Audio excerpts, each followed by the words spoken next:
Hello, you're watching TVP World Talks. I'm Jonasz Rewiński. As Ukraine continues to push the boundaries of retaliatory strikes, hitting Russia's industrial base far beyond the conflict zone, Kyiv's political prospects remain in flux. Germany's Chancellor Friedrich Merz has stunned the EU with his proposal for what he called associate membership for Ukraine, a move that would confer limited rights on the war-torn country. But will this controversial concept gain traction in Kyiv itself? Joining us here today is Stefan Korshak, senior defense correspondent at the Kyiv Post. Hello and welcome to TVP World. Hi, good morning, and thanks for having me. Has there been any response from Ukrainian authorities concerning this latest proposal? It came out quite recently, and apparently it caused some controversies within the European Union itself. Well, on the Ukrainian side, there's been nothing really solid and official. There have been general expressions that it's a positive sign, but that joining the EU is something that Ukraine is sure that it wants to do, but Ukraine understands that it's a long negotiating process. Probably one might speculate that the Ukrainian government will want to push harder for full membership quickly, probably as part of some kind of peace package, but I think that they probably also understand that that's the starting negotiating position. So it's been received positively here, but it's not been seen, I think, as a major breakthrough. Now, before we go into the details of this proposal, there has been a slightly similar discussion concerning some sort of limited membership of the European Union for Ukraine in the past.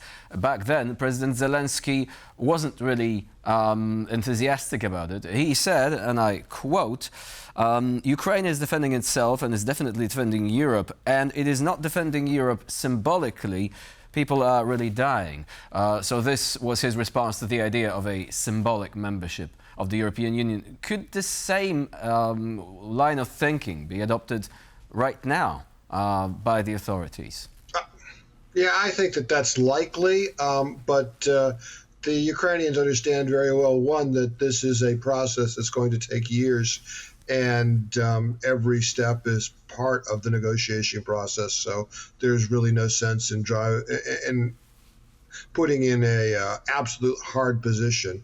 And the second side of that is that the Ukrainians understand that Germany right now is, by a significant margin, Ukraine's largest supporter in terms of arms and financing.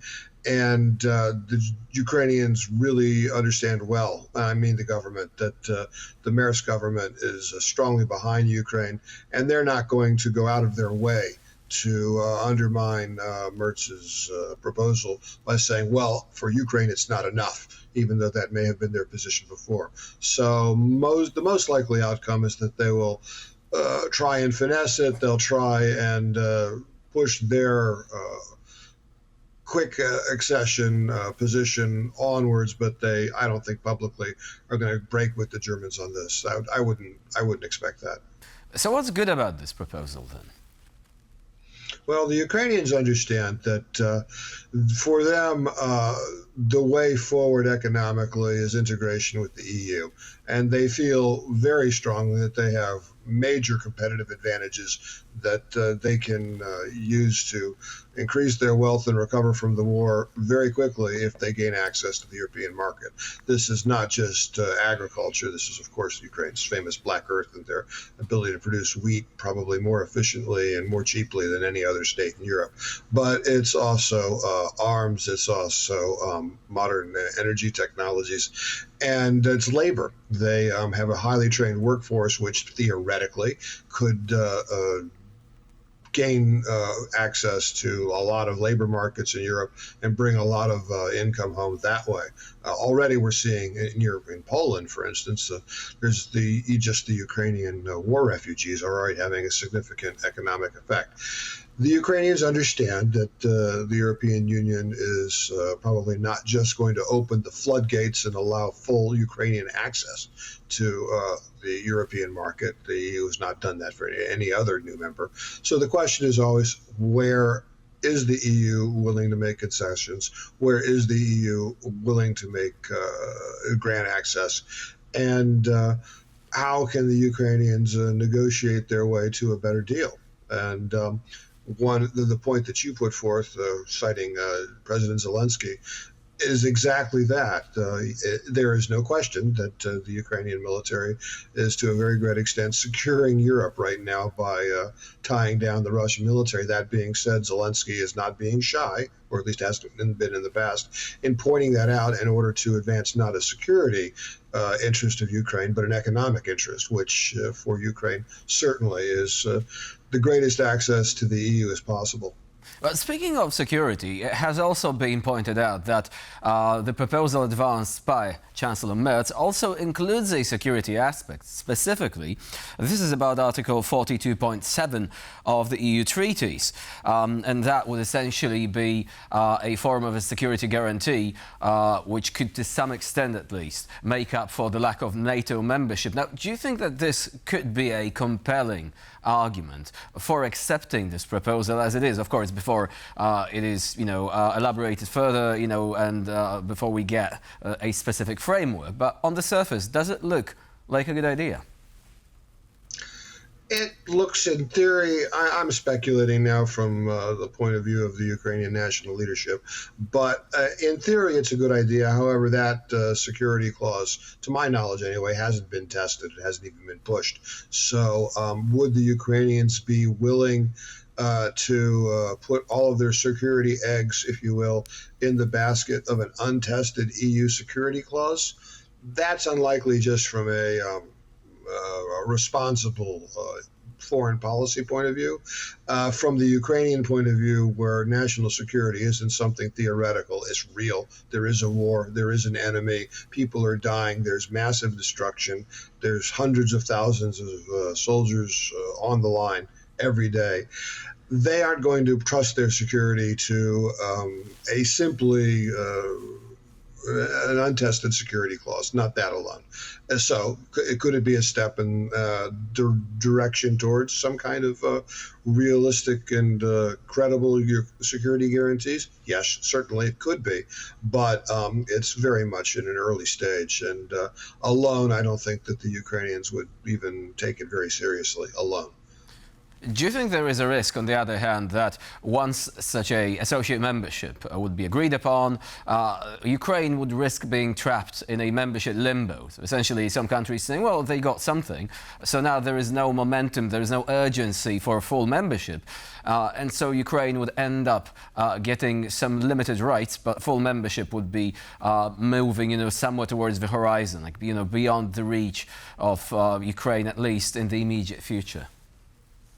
Certainly, the Ukrainians see that possibility. They consider themselves neighbors of Turkey, just on the other side of the Black Sea, and they know how long that Turkey has not joined the EU. Although, from the Ukrainian perspective, Turkey is more economically developed nation than some EU members, and they don't see the logic to that from the pure economic point of view. But if it's possible to say that there has been some backslipping from EU values regarding democracy on the Turkish side. The Ukrainians are adamant that they hew to EU values of democracy, freedom, and individual rights, and they seem to be very convinced that they match the European mindset, and that from a moral point of view, there's no reason to keep them out. They fit, they are Europeans, and they have demonstrated they're willing to fight for European security, something that some Europeans would argue they're not doing, but that's the Ukrainian point of view. But the other aspect of that is that the Ukrainians have already 4 years of very hard-won experience in convincing outside agencies that something that the Ukrainians are supposedly not ready for, or not capable of doing, or have faced too many political headwinds to be realistic. In fact, the Ukrainians, with time and persistence and pressure and demonstrated results on the battlefield as well, have overcome. There's any number of supposedly controversial and dangerous weapon systems that theoretically at the time were thought to have been too dangerous to place in Ukrainian hands, because that would trigger a dangerous nuclear response from Russia. That hasn't happened, and over the Ukrainians, like the proverbial drops of water on a stone, have broken through that kind of resistance. So if you're looking at the European Union and Ukrainian access to it, they're going to look at it for the long term, and they're going to think that, we've been told no before, and we've overcome no before. So no right now doesn't necessarily mean no in the future. I'm pretty sure speaking of that nuclear would be weapons, the because you've mindset. mentioned that, so let's briefly address the issue. There is nuclear exercises going on in Belarus. There have also been signals that Russia might be pushing Lukashenko to get more involved. Do you think such a risk actually exists, with Belarus joining in and staging or allowing the Russians to stage some attacks against the Kiev region, for example? Well, of course, accidents can happen when you have thousands of armed soldiers and a hot war nearby. It's a risky situation. An aircraft could overfly a border at the wrong time. Somebody could shoot at something when they shouldn't have, and then you could have a flare-up in a casus belli. Bad things could happen, and the chances of that are higher. That being said, the Belarusians, I think, fully understand that if they were to actually go to war with the Ukrainian military, that would not probably end well with them because of the level of combat experience the Ukrainians have now relative to the Belarusians. And more importantly, the Belarusian government and President Alexander Lukashenko do not want any part of the war. And Ukraine certainly doesn't need it either. So there's So a great Lukashenko deal understands of his desire. limitations, right? Unfortunately, we have run out of time, but hopefully we'll be able to discuss this issue in the near future as well. Stefan Korshak was our guest today here on TVP World. Thank you very much for joining us and for sharing your insight. Thanks very much for having me. Have a great day. And I'm Jonasz Rewiński. You're watching TVP World. Please stay with us for more latest news and updates.